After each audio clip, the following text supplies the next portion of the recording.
Assalamualaikum warahmatullahi wabarakatuh. Halo teman-teman, kami dari kelompok 5 akan melakukan percobaan praktikum IPA di SD modul 3 KP2 uji makanan, yaitu pengujian karbohidrat dan lemak. Tujuan praktikum ini adalah mengidentifikasi bahan makanan yang mengandung karbohidrat dan lemak. Uji karbohidrat. Karbohidrat adalah salah satu dari 3 makronutrien utama dalam makanan, bersama dengan protein dan lemak yang berfungsi sebagai sumber energi utama bagi tubuh.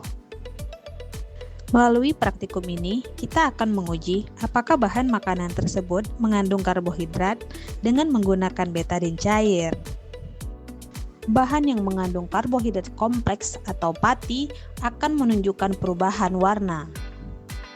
Langkah pertama yaitu menghaluskan bahan-bahan, kemudian menyusun bahan-bahan ke piring plastik. Masukkan 2 tetes betadin atau iodium pada setiap bahan.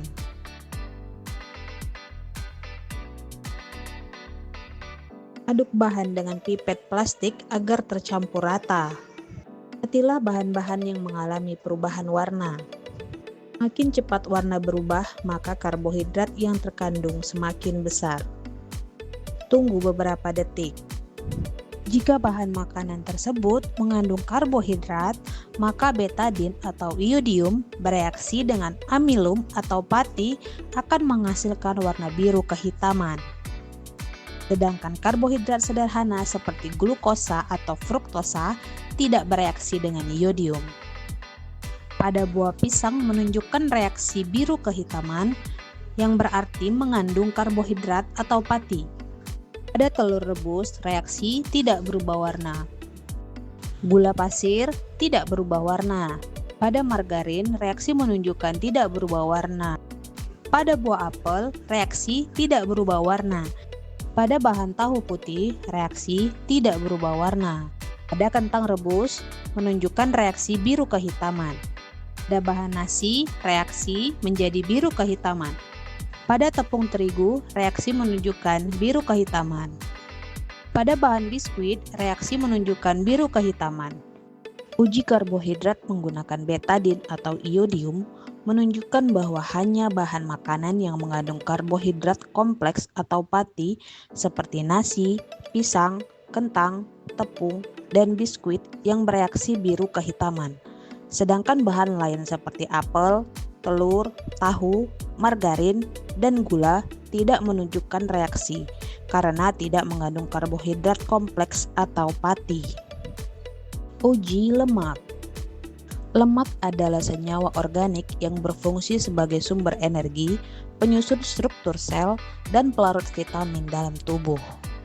Melalui praktikum ini, kita akan melihat apakah bahan-bahan tersebut mengandung lemak dengan mengoleskan bahan di kertas sampul coklat. Langkah pertama, susun semua bahan di atas piring plastik. Oleskan setiap bahan pada kertas sampul coklat. Amati apakah kertas coklat terbentuk noda transparan yang menandakan adanya lemak. Gunakan senter dari belakang kertas untuk melihat tembus cahaya. Metode ini memanfaatkan perbedaan sifat fisik antara air dan lemak. Mengandung lemak akan meninggalkan noda transparan dan menetap, tembus cahaya jika disorot dari belakang. Jika mengandung air akan meninggalkan noda gelap yang mengering dan hilang.